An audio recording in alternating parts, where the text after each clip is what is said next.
ఒక రాత్రి మీరు బస్సులో ఉన్నారు, మంచి నిద్రలో ఉన్నారు. సడన్గా ఫైర్ ఫైర్ అని అరుపులు. మీకు ఊపిరి ఆడటం లేదు, అంతా పొగ. బయటకు వెళ్ళే దారి ఒక్కటే, కానీ ఆ ముందు డోర్ దగ్గరే మంటలు. ఇది కల్లూరులో జరిగింది. ఆ రోజు 20 మందికి పైగా వాళ్ళకు అదే ఆఖరి రాత్రి అయింది. ఇది రేపు మనకైనా జరగవచ్చు. మరి మనం ఏం నేర్చుకున్నాం? ప్రయాణికులుగా మనం ఏం చేయాలి? రూల్ నెంబర్ 1, మీరు బస్ ఎక్కగానే మీ సీట్లో కూర్చొని హెడ్సెట్ పెట్టుకోవద్దు. ఒక్క నిమిషం ఆ బస్ను చూడండి. ఎమర్జెన్సీ ఎగ్జిట్ ఎక్కడుంది, ఆ డోర్ ఎలా తీయాలి, ఆ గ్లాస్ పగలగొట్టే సుత్తి ఎక్కడ పెట్టారో చూసుకోండి. చాలా బస్సుల్లో అవి ఉండవు, లేదా దొంగలిస్తారు. లేకపోతే వెంటనే డ్రైవర్ని అడగండి, ఇది మీ హక్కు.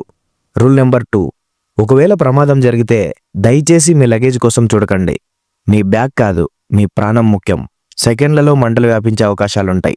రూల్ నెంబర్ 3, పొగ వస్తే గుర్తుపెట్టుకోండి, పొగ ఎప్పుడూ పైకి వెళ్తుంది. మీరు వీలైనంత కిందికి వంగి మీ ముక్కుకి బట్ట అడ్డం పెట్టుకొని ఎమర్జెన్సీ ఎగ్జిట్ వైపు పాకండి. నిలబడితే ఆ విషవాయువు పీల్చి అక్కడే చనిపోయే అవకాశం ఉంటుంది. ఇప్పుడు బస్ ఓనర్స్ మీకోసం, డబ్బు సంపాదించడం తప్పు కాదు, కానీ ప్రాణాలతో ఆడుకోవడం తప్పు. ఫస్ట్ పాయింట్, ప్రతి బస్కి 2 డోర్లు ఉండాలి. ఇది ఆర్టీఓ రూల్. ఒకటి ముందు, ఒకటి వెనుక లేదా మధ్యలో. మరి మీరెందుకు 2 డోర్స్ పెట్టడం లేదు? ఎందుకంటే ఆ 2వ డోర్ తీసేసి అక్కడ 2 సీట్లు ఎక్కువ వేసి డబ్బు సంపాదించడానికి. ఆ 2 సీట్ల ఆశ 20 మంది ప్రాణాలు తీసింది. సెకండ్ పాయింట్, మీ బస్సుల్లో ఫైర్ ఎక్స్టెన్సర్లు ఉన్నాయా? అవి వర్కింగ్ కండిషన్లో ఉన్నాయా? ఆ డ్రైవర్లకు దాన్ని ఎలా వాడాలో ట్రైనింగ్ ఇచ్చారా? థర్డ్ పాయింట్, పాత బస్సులకు రంగులేసి తిప్పడం కాదు. ప్రతి జర్నీకి ముందు టైర్స్ని, ఇంజన్ని, వైరింగ్ని చెక్ చేయాలి.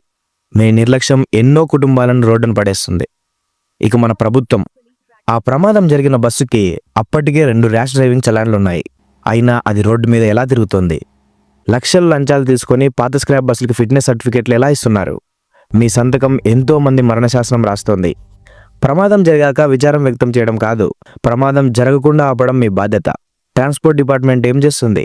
రూల్స్ పాటించిన బస్సులను సీజ్ చేయండి, ఓనర్లను జైల్లో పెట్టండి. ప్రాణాలు పోయాక, ఫ్యామిలీ రోడ్డును పడ్డాక మనం ఎవరిని నిందించాలి? ఆ రోజు చనిపోయిన వాళ్ళ స్థానంలో మనం కూడా ఉండొచ్చు. ఈ వీడియో ఒక వార్నింగ్. ఇది ప్రతి ఒక్కరికి తెలియాలి. మీరు ప్రయాణికులా?